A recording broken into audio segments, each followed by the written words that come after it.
And we are back on the Build Face podcast. I'm your host, Mr. Ben, and today I am joined by Justin. Welcome back to the show. What's up versus babies?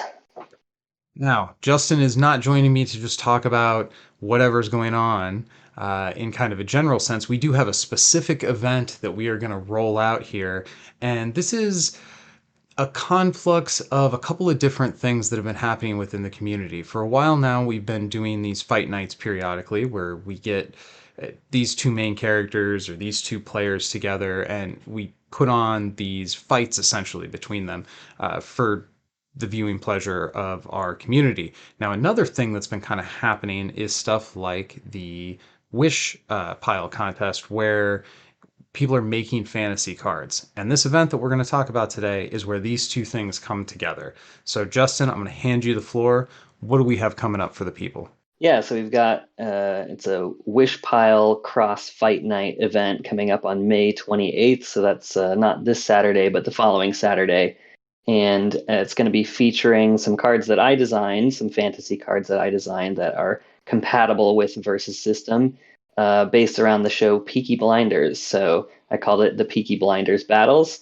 And the reason why we had been kind of talking about this for a couple years now, honestly, like kind of at the start of COVID is when I debuted these cards, and you approached me and said, "Hey, this might be fun," and it just kept getting put off and put off. But then uh, the series finale of Peaky Blinders, the final season is finally going to hit Netflix on June 10th. So I was like, this would be the perfect time to get people hyped about that. It's actually a great time to get people hyped about Versus because we haven't gotten new cards in a while. So here's something new for people to watch, and it should be a fun event just to see people play with some new cards as well. Absolutely. Oh, and I should And say there are some that, fun yeah, game mechanics in these cards, without a doubt. the two fighters are going to be myself and Matt Perel. So we'll be doing it live together. And those are the two sides that you'll be able to pick. Now, for somebody who isn't familiar with the show yet, is there information that they need to have as far as theme, or is simply being a versus player going to be enough that you can follow along with what's going on with these cards? I suppose on the flip side of that, do we need to issue any spoiler alerts for people that may want to watch the show? That's a good question. There probably are some minor spoilers built into some of the cards. But overall, I think generally it doesn't delve too much into the twists and turns that go on there.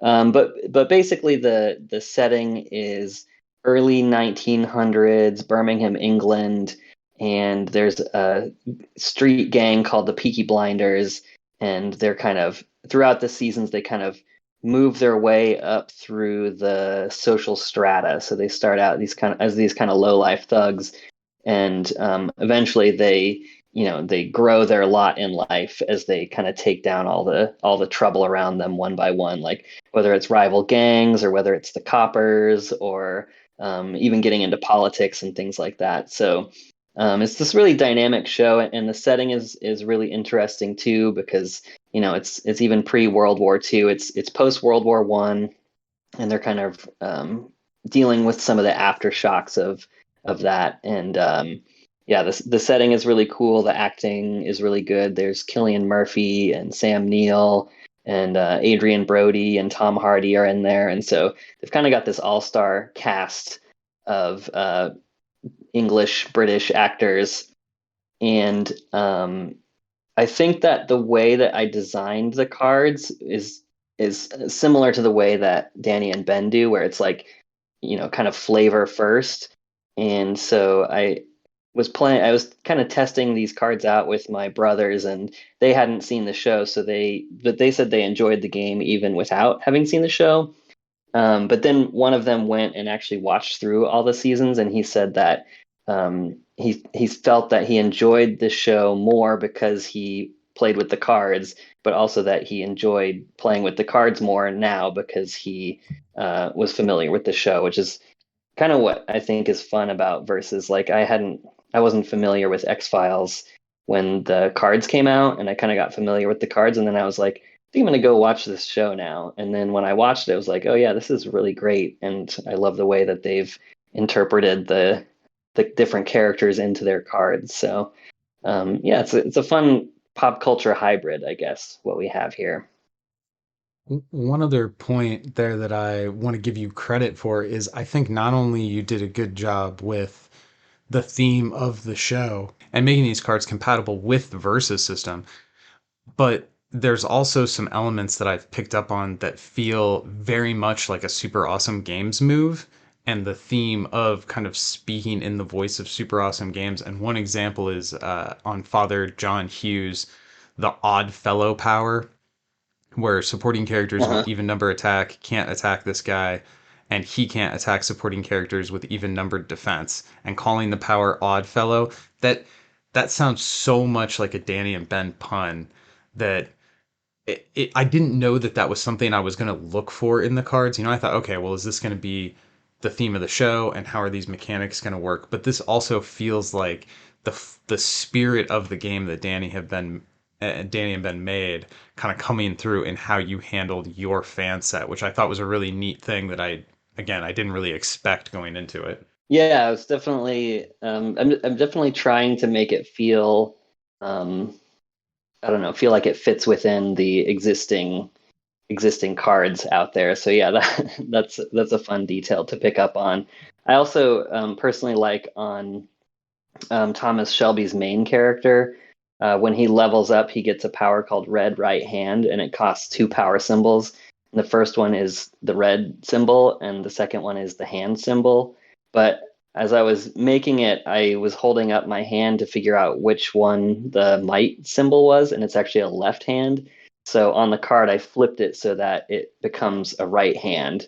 So it's something that you probably won't notice most of the time, but once you know it, then it's just like, oh my God, I just feel a little too clever about that, I think. It really reminded me of the J. Jonah Jameson card that had quote marks around the Spider Friends team affiliation. Oh, yeah, But it was that kind exactly. of like little detail, and that's exactly the kind of thing that Super Awesome Games does. And that's not just Versus as a game or the source material as a theme. Like that's their own kind of spin on things. And love that you took that into the game as well. With yes, the flipping the might symbol around. I think that's a great touch, man. Yeah. Yeah, it's fun to add little nut winks and nudges in there like that. So that main character with the right hand, that's one of the characters that's going to be played during our fight night, correct? Yeah, so I think we haven't discussed the details, but I think we're going to do a best of three. Does that sound good? Yeah, excellent. So the first tournament or the first match, I guess, is going to be Thomas Shelby of the Peaky Blinders team, and then Matt's going to play Chester Campbell of the team called Trouble, which is a mix of cops and other gangsters and women. So basically, all the people who cause trouble for the Peaky Blinders throughout the various seasons. So yeah, those are going to be the first two combatants, I guess. And then, so we've planned that, and then those decks are going to be pretty exclusively Peaky Blinders cards, but we're also doing a house rule where the good team, the Peaky Blinders, can use good Marvel plot twists, so the MCU heroes plot twists, and then the Team Trouble can use the MCU villains plot twists without having to have those characters out, just so we have a little bit of extra combat oriented plot twists and stuff like that in a deck. So that'll Sure. be a little house rule for that one. And then we're going to build a second set of decks, and neither of us know exactly who we're going to be playing. And those are going to be full rules and full card pools. So you'll see Peaky Blinders cards mixed in with the Marvel cards, and we'll have to play the Marvel plot twists straight. You know, you'll have to have a team member out there to play those. So it'll be a couple different rules, and then we still haven't figured out what if it goes to the third match. We might just do that a second time, just so we don't have to reset a bunch of stuff. Sure. But yeah, that's the idea. Great. So I guess let's talk about these main characters for a little bit. Do you want to start with Thomas Shelby? Yeah, sure. So at level one, he has three attack, three defense, and five health. And he has the keyword power leader. So when he's team attacking, you decide who the defender strikes back against. And his first superpower is called On a Gathering Storm, which is an any turn combat power, costs a red skill location. This combat, Tommy gains +1/+0 and an additional +1/+0 for each other character on your side. So he'll at least get +1 if I flip that location over, and then potentially he could get a lot more. And then his level up power is called Murdering Cutthroat Mongrel Gangster. Requires 2 XP to level up. When Tommy KOs a character with a higher base attack, he gains an XP. So definitely a challenging level up condition. But once he gets there, then hopefully it pays off. So he retains leader. He becomes 6 attack, 6 defense, still 5 health, and he still has On a Gathering Storm. And then his new superpower, as we discussed before, is Red Right Hand.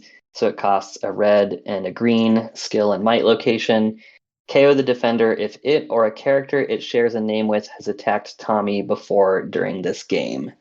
So that could include main characters. I noticed that So doesn't that's the say critical supporting bit right character there. there. Yep. So if for example Chester Campbell attacks Tommy at any point before during the game, then and I have those two locations out, I can just flip them over and end the game. So his level up condition is challenging, but he gets a bonus because he's not likely to be attacked by the opposing main character, and then he gets a pretty strong power after that, which has been fun to use when I've tested it out. I like how there's a pressure to try to run him into the ground and do those 5 wounds while he's just a 3/3. But if you commit to that plan too hard, then you can get super punished for that once he levels up. So that's a cool interplay between, well, how aggressively do I want to attack this guy? I probably shouldn't throw my main character in, but maybe I could kill him before he levels up. It's I think there's a good mix of strengths and weaknesses with this character where it makes him an interesting puzzle. Yeah, I thought he was pretty fun. Now, was And there then pressure? Is this, since he's kind of the main character of the show, did you feel like a pressure to really make sure that he had an interesting, like layered, complex character? Was that something that went into the design? yeah, I mean, I sort of feel like he's almost too hard to play as the show's main character, just because his level up is pretty challenging in my testing. So that's definitely something that is really hard to balance. Like you want that interesting power set, and I was also expanding on the greater design of all of the characters. Like I wanted each Peaky Blinders main character have a different attack and defense combination and a different level up number as well. And so, trying to get all of that balanced across 4 different main characters uh, was pretty challenging too. So it's possible that he may have suffered from being he could have been a more dynamic main character if I had made him 3/4 or 2/5 or something like that. But I already had another main character that had those stats, and so yeah, it was definitely trying to balance a lot of different things. But overall, as much as I've played him, sometimes he loses and sometimes he wins, and I think that's fine. Like I sort of like the high risk, high reward characters. You don't necessarily want to take them to a $1,000 tournament or whatever, but at the kitchen table, they're pretty fun to try to get off. Absolutely. Really difficult combo decks that are hard to pull off but satisfying when you get them. Maybe you don't take it to a tournament Yeah, like you said, but around the kitchen table, yeah, man, I love that kind of stuff. yeah, and he's not Kid Kaiju bad. I'll say that. Very few are. So to move over to Chester Campbell, and this is the Trouble team again, which is kind of a catch-all team Yeah. like the supervillains, but very much from the perspective of if you were a Peaky Blinder, this is all the stuff that would be trouble for you, so to speak. Yeah, and I named them based on the show as well because it's not like they are constantly calling everything trouble, but it comes up more than once where they say something like there's going to be trouble or he's trouble or something like that. And I was like, oh yeah, it's a good catch-all because like I said, it's not just one team that they're going up against. It's like police and gangsters, and so they're sort of at odds with each other on their own. But they're on the same team somehow. So yeah, calling them trouble, I thought was a pretty good move.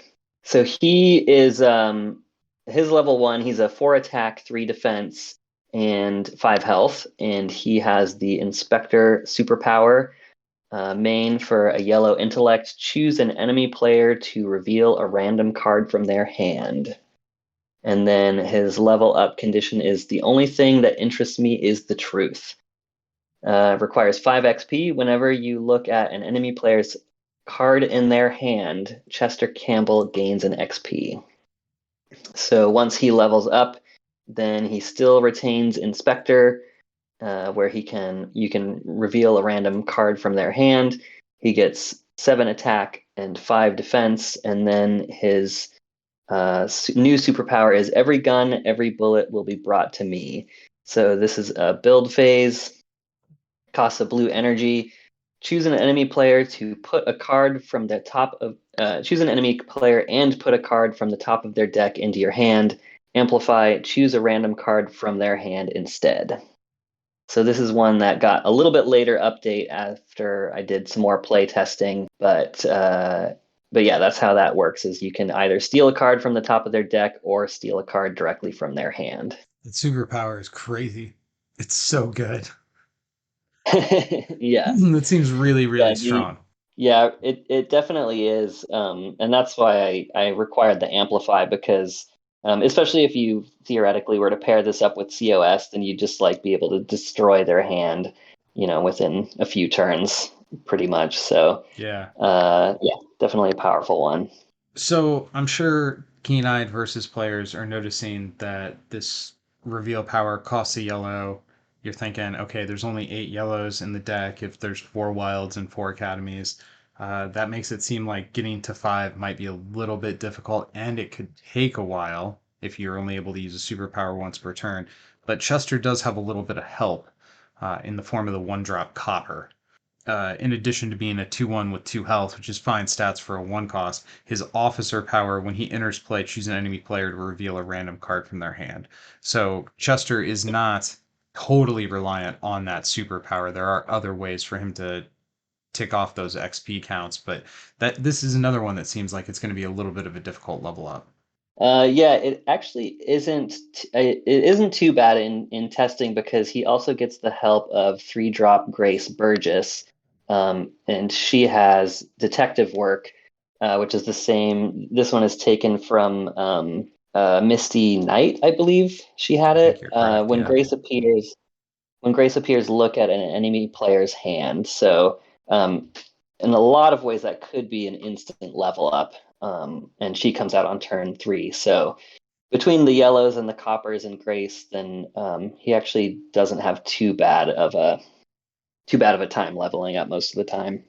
Yeah, I suppose the only way your opponent could try to get around that is by completely emptying their hand and putting themselves into top deck mode, but that doesn't feel very good if you're trying to do it as early as like turn Yeah. 3 or 5. That's rough. Uh-huh. I guess if you're playing the newborn.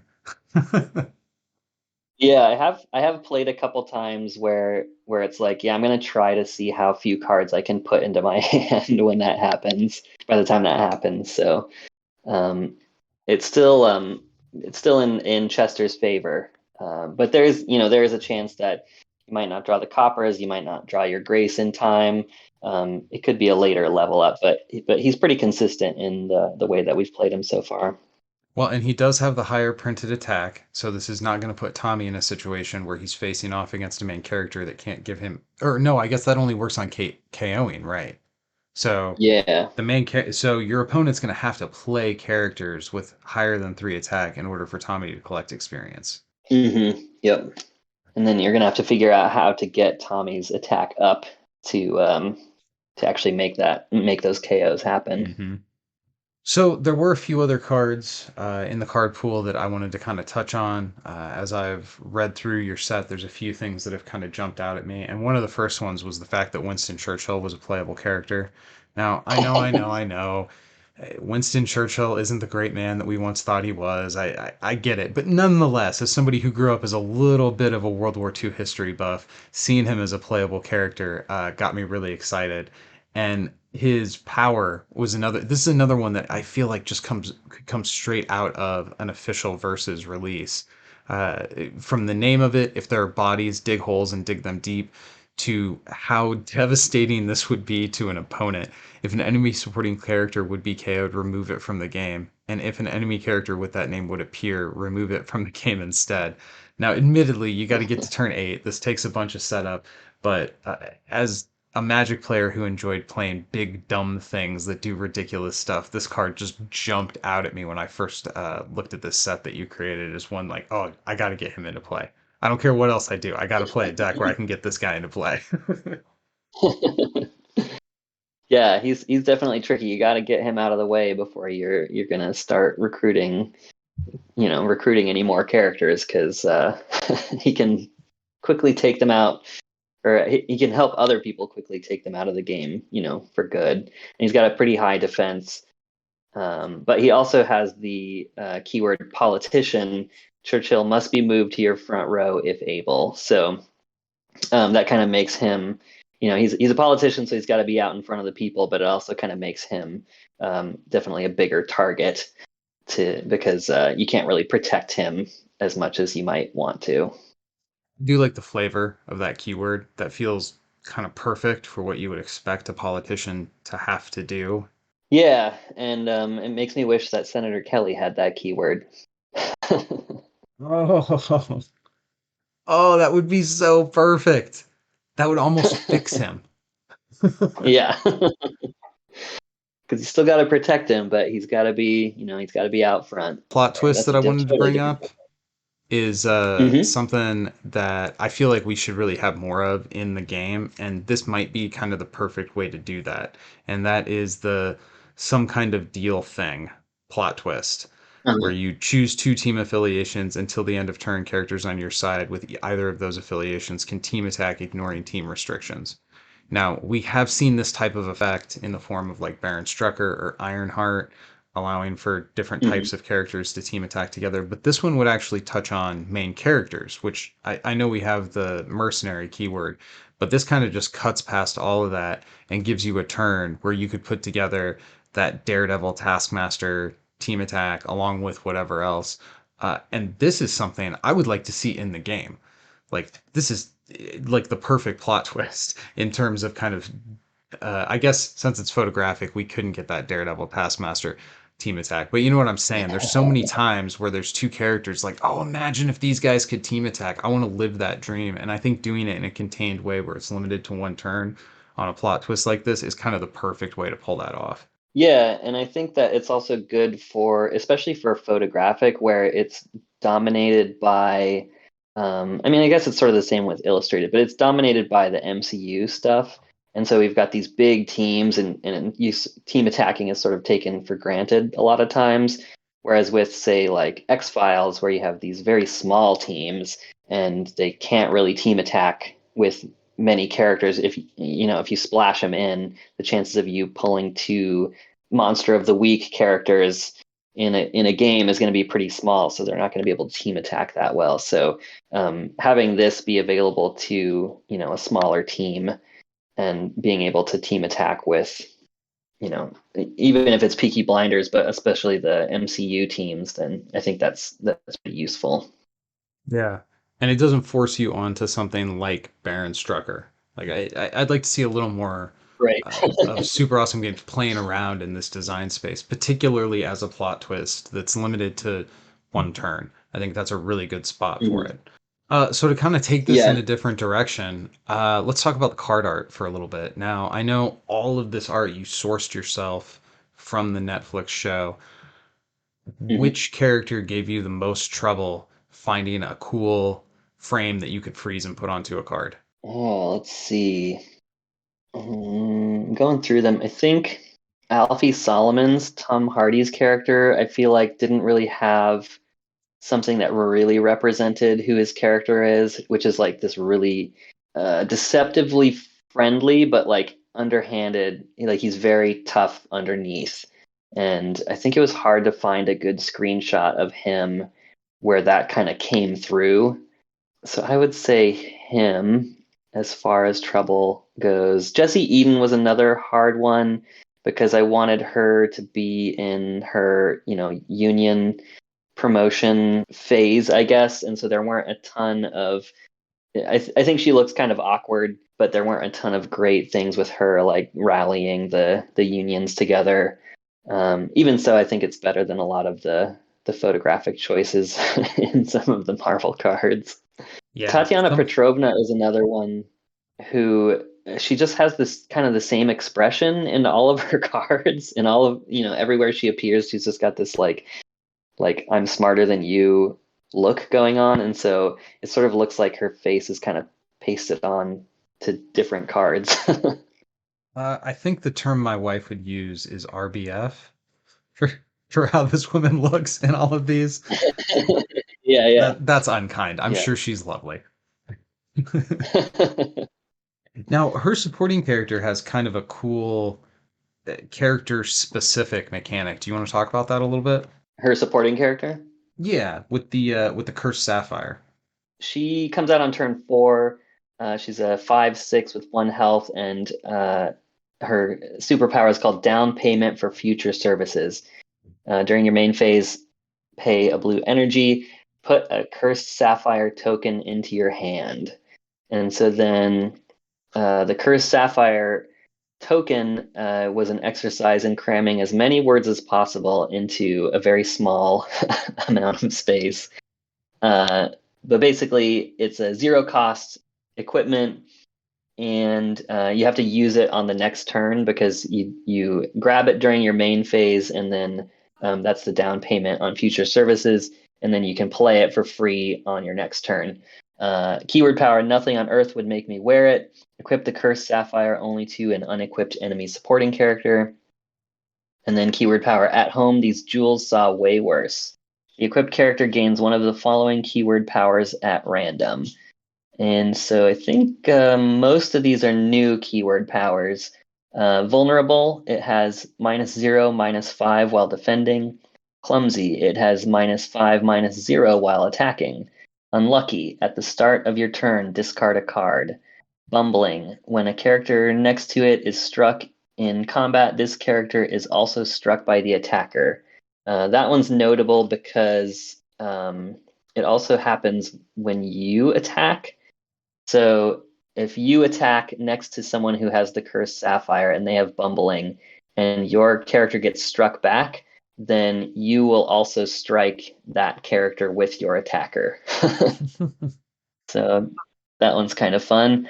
Bereft, at the beginning of your recruit step, you lose a recruit point, and infected, at the end of your turn, put a -1/-1 counter on it. So there's a chance of one random effect coming your way when you get equipped with this cursed sapphire. So I'm gonna make a guess here, having not watched the show yet, that this stone is one of those that whoever owns it, bad stuff happens to them, and it has this storied history of ruining people's lives in different ways. Is that kind of what happens here? Well, Yeah, you that's successfully told that story with just game mechanics, because I got it. correct. So there was a couple other characters I wanted to draw some attention to here, and one of Okay. them is the boxer Bonnie Gold, and the main thing that I wanted to flag on this character is it. Well, I guess it's his two keywords. So he's a 3 cost 3/2/1, and the turn he appears, he can't be struck. That's really cool. I also like that the name of the power is people want their money's worth. So the idea of a boxer coming out and just being elusive and drawing the fight out, that feels really good. I like what you're doing there. His second power, his dad's strength and his mother's temper, is again, I like the flavor of how it's named. And this is a power up power, which is something that, again, I'd like to see more of in the game, being, six drop Floki being probably my all time favorite card. But when Bonnie powers up in melee combat, ready him, and if he strikes a supporting character, this combat stun that character. So you have the ability to both use him to mow down multiple small characters or take out one big thing, Iron Fist style. So it's all this packed into one character, and it Yeah, feels exactly like a street level, like elusive boxer guy, which is very cool. I like it a great deal, man. yeah, and it signifies how he can punch above his weight as well. Actually, I was telling you about this before we got into the show, but I actually went and watched his boxing match that the image you chose for the card is taken from, specifically because of liking the look and how the powers fit together and being a little bit curious about the actor behind this guy, who I guess you have told me is actually a guy with a real life boxing career, which is kind of interesting that he has this role with this specific skill set to bring to it. Yeah, that's what I read anyway. I mean, I can't confirm it myself, but No, I apparently confirmed he's it. a I real went and life looked it guy. up. He started Okay, boxing at okay, 12. nice. So I think probably Yeah, are the there any the other? last card that I really wanted to tag here is one that stuck out to me because of, I guess if you take elegance as a synonym for simplicity, I felt that this one really hit a good note. And while I have been ruthlessly critical of seven drops for a long time in this game, I feel like this is a seven drop that kind of fits into the range of doing enough stuff and not demanding much of me that this could actually be competitive for a spot in a deck. And that's Arthur Shelby, which is a 6/7/2. Now, those stats are not fantastic, I will admit, but his combination of Mhm. his powers, he has ferocious and violent.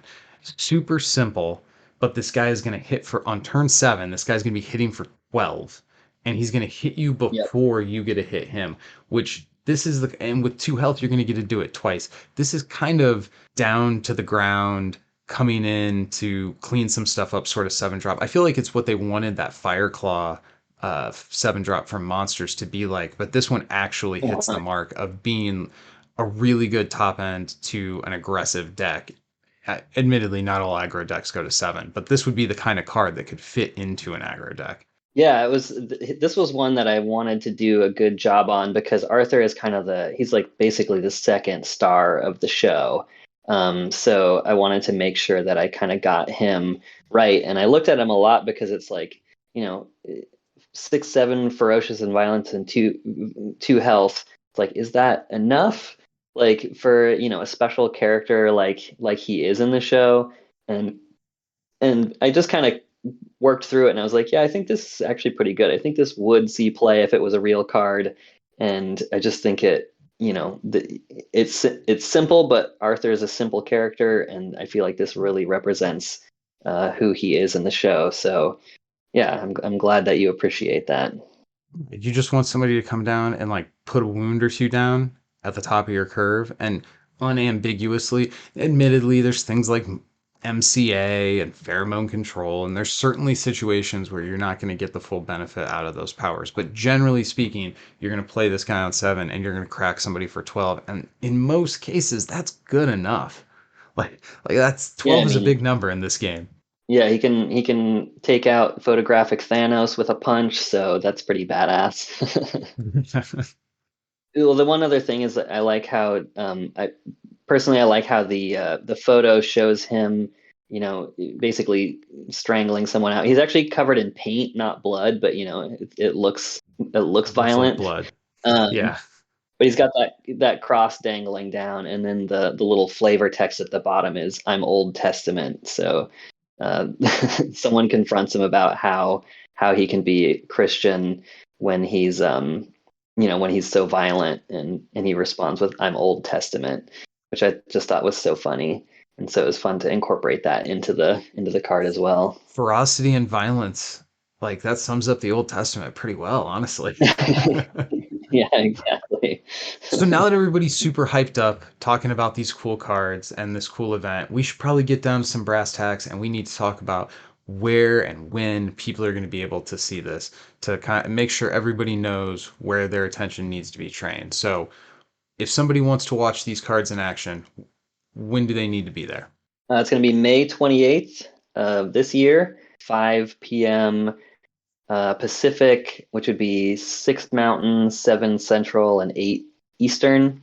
It might be a little different from that, but that's kind of what I'm thinking right now. So Sure. stay tuned. When the day approaches, we'll have the full details as well as a link to your YouTube, right?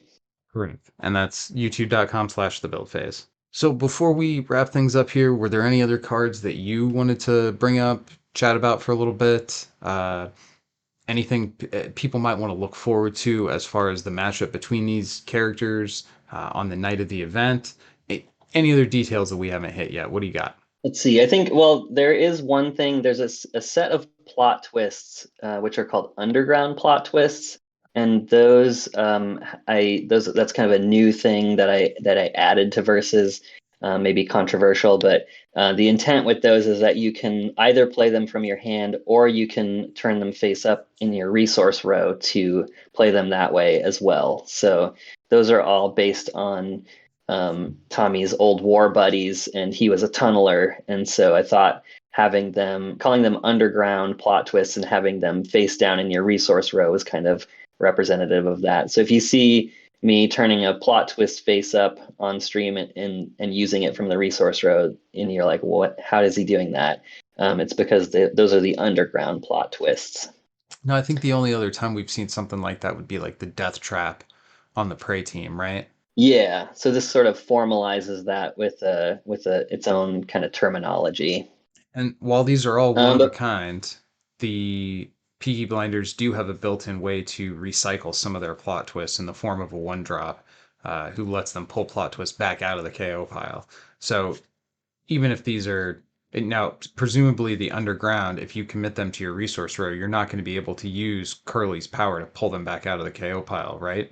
yeah, that's correct. So that would be the drawback. So you get the extra flexibility of being able to store another card out of your hand, Uh-huh. perhaps safe from the watchful gaze of Chester. But Exactly. you're absolutely going to be locked into only playing that plot twist one time, even though you have on-team tricks to recycle some of your plot twists.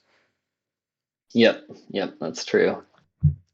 That's a fun balance. There's a lot of different variables to have to weigh in your mind in the pressure setting of playing a game there. I like that a great deal. I've said that a lot. I'm Yeah, I mean giving you that's, too that's much why I praise. love I should have had versus. some criticism. I should have been like, hey, this could have been better. I mean, there's definitely things that I found that I feel like could be better, but we don't have to cover those here.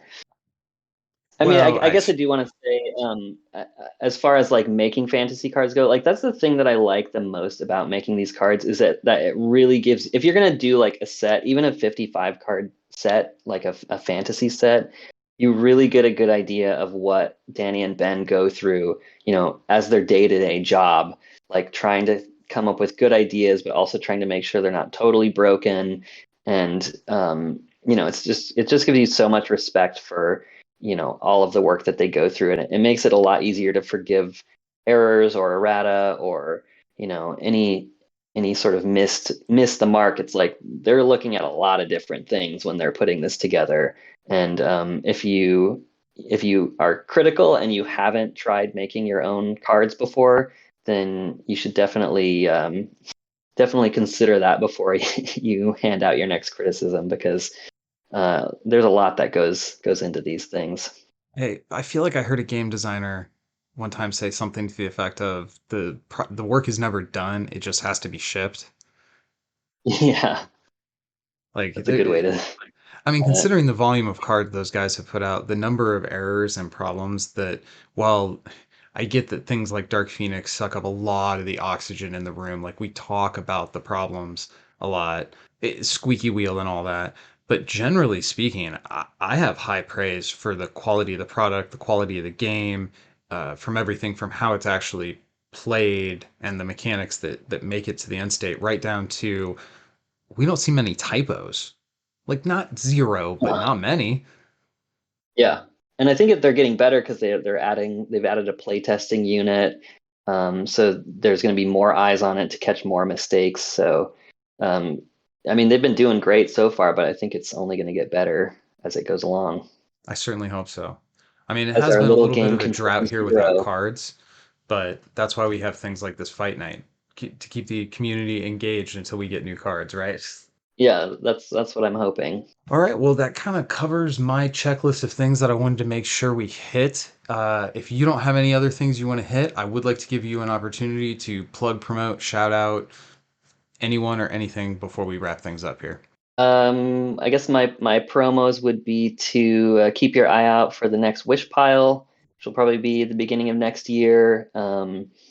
We're trying to get some deconstruct the universe stuff back up and going. So sharing the card source art with that project, and then I just debuted Learn to Play, the first real Learn to Play Oh my versus gosh, I can't video believe I on didn't bring that YouTube. up. Yeah, dude.